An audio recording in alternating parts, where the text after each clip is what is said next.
मेरठ का एक खौफनाक हत्याकांड, प्यार, धोखा और अंधविश्वास की सच्ची कहानी।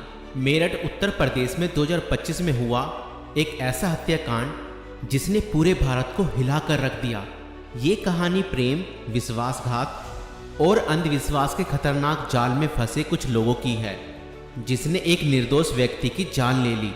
इस केस में प्रेमिका ने अपने प्रेमी के साथ मिलकर अपने पति को मौत के घाट उतार दिया और उसके शव को 15 टुकड़ों में काटकर एक ड्रम में भर दिया और उसके अंदर सीमेंट डाल दिया। मगर चलिए इस कहानी को शुरुआत से देखते हैं।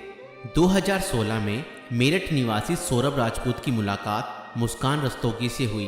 दोनों के बीच प्रेम हुआ और कुछ सालों बाद उन्होंने शादी कर ली।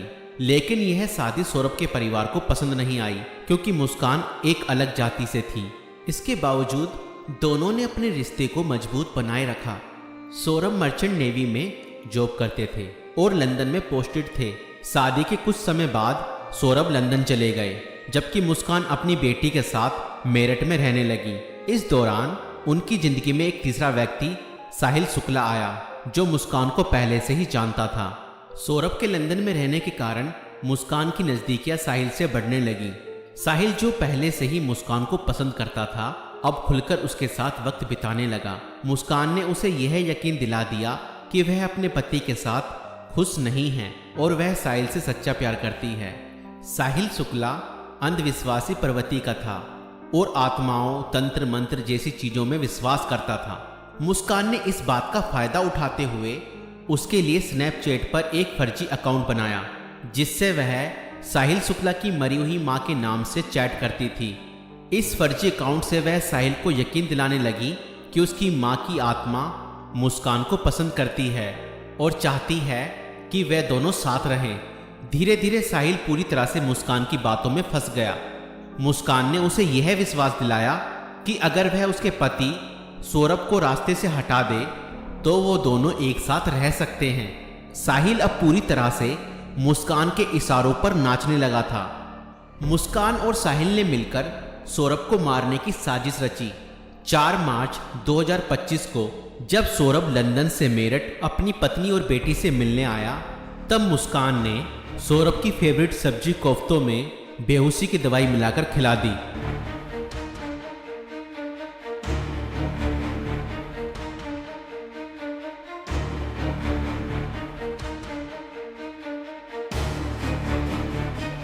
और जब सौरभ बेहोशी की हालत में बिस्तर पर पड़ा था, तब मुस्कान ने अपने दोस्त साहिल को बुला लिया और रसोई में जाकर वो बड़ा और धारदार चाकू ले आई, जो मुस्कान और साहिल ने पहले से ही प्लानिंग करके खरीदे हुए थे।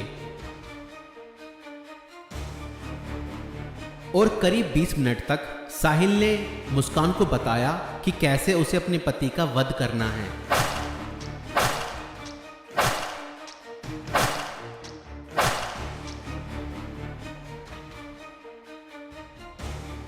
और फिर उसके बाद मुस्कान और साहिल ने सोते हुए सौरभ पर हमला किया और उसके हृदय पर 3 बार वार किए।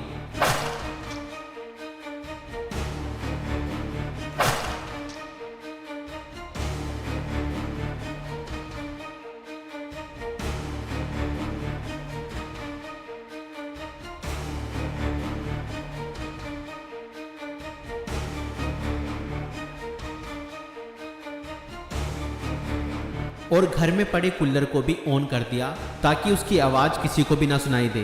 जब उन्होंने सौरभ को खत्म कर दिया, उसके बाद वह उसकी बॉडी को बाथरूम में ले गए।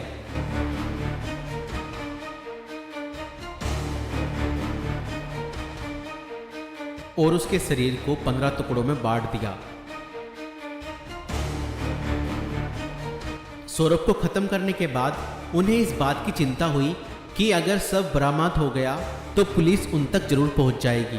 इसलिए उन्होंने सबको ठिकाने लगाने की योजना बनाई और मुस्कान बाजार जाकर एक प्लास्टिक का ड्रम खरीद लाई। और मुस्कान और साहिल ने सौरभ के शव के टुकड़ों को उस प्लास्टिक ड्रम में डाल दिया और ऊपर से सीमेंट भी डाल दिया ताकि उसकी बॉडी की स्मेल बाहर ना जाए। और उसके बाद उन्होंने उस ड्रम को घर के एक कोने में रख दिया। इसके बाद मुस्कान और साहिल ने सौरभ के मोबाइल फोन से उसके सोशल मीडिया अकाउंट को एक्टिव रखा। उन्होंने सौरभ के अकाउंट से हिमाचल प्रदेश की शिमला की तस्वीरें और स्टोरीज पोस्ट की ताकि लोगों को लगे कि वह घूमने गया है। उन्होंने उसकी फैमिली और दोस्तों को यह यकीन दिलाने की कोशिश की कि सौरभ जिंदा है और बाहर यात्रा कर रहा है।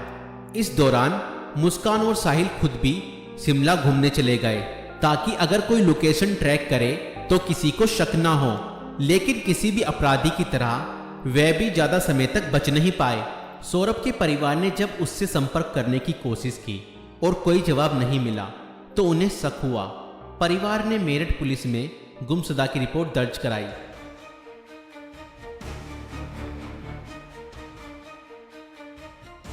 और इसी बीच मुस्कान ने अपने माता पिता को बताया कि शायद सौरभ का मर्डर हुआ है और उसके घर वालों ने ही उसका मर्डर किया है। मगर मुस्कान के पिता ने कहा, नहीं बेटा, किसी के भी घर वाले कितना ही नाराज हो जाएं तो भी ऐसा कदम अपने बेटे के लिए नहीं उठा सकते। बेटा मुझे सच सच बताओ, सौरभ कहाँ है? मुझे सच्चाई बताओ, मैं किसी से कुछ नहीं कहूँगा। और तब मुस्कान ने अपने पिता को बताया कि उसने और साहिल ने मिलकर सौरभ को ख़त्म कर दिया है। और इतना सुनते ही मुस्कान के पिता ने पुलिस को सारी खबर बता दी।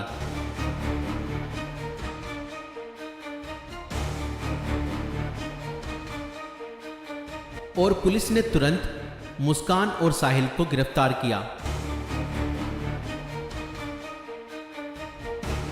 और उस प्लास्टिक ड्रम को भी बरामद किया जिसमें सौरभ के शव के टुकड़े थे।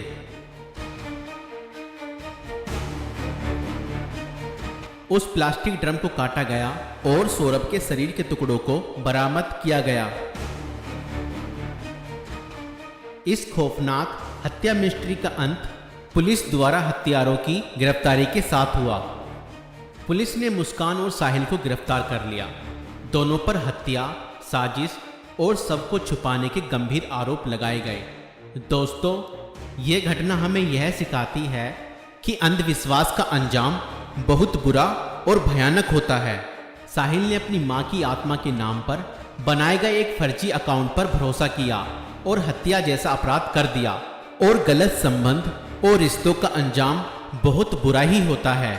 मुस्कान ने अपने फायदे के लिए साहिल को मानसिक रूप से कंट्रोल किया और हत्या तक करवा दी।